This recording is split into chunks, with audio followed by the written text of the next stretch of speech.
જી sir, એક લાશ મળી છે, શું આખી વિગત? અમરોલી પોલીસ સ્ટેશન વિસ્તારમાં આવેલ કોસાડ આવાસ ખાતે H2થી કોથળામાં બાંધેલી હાલતમાં એક મહિલાની લાશ હોવાની હકીકત મ્યુનિસિપલ કોર્પોરેશનના કર્મચારીઓ દ્વારા પોલીસ સ્ટેશનને કરવામાં આવેલ. જે ઘટનાની જાણ થતાં અમરોલી પોલીસ સ્ટેશન તથા અન્ય પોલીસ અધિકારીઓ ઝોન 5 વિસ્તારના સહિત સુરત ક્રાઇમ બ્રાન્ચના અધિકારીઓ પણ ઘટના સ્થળે દોડી આવેલ અને સમગ્ર બાબતની પ્રાથમિક તપાસ કરતાં આરોપીની શોધખોળ કરવા માટે પણ અલગ અલગ ટીમો હાલમાં કાર્યરત છે. મૃતકની ઓળખ કરવામાં આવેલ છે. મૃતક 57 વર્ષની મહિલા છે અને કોસાડ આવાસમાં જ A2 બ્લોકમાં રહેતી હોવાની હકીકત જણાયેલ છે.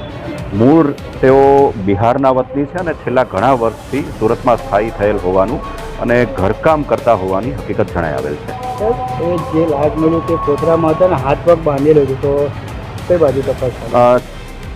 જે પરિસ્થિતિ જોતા પ્રાથમિક ધોરણે આ બાબત હત્યાની હોવાનું માની શકાય તેમ છે અને તે દિશામાં પોલીસની વિવિધ ટીમો કામગીરી કરી રહી છે.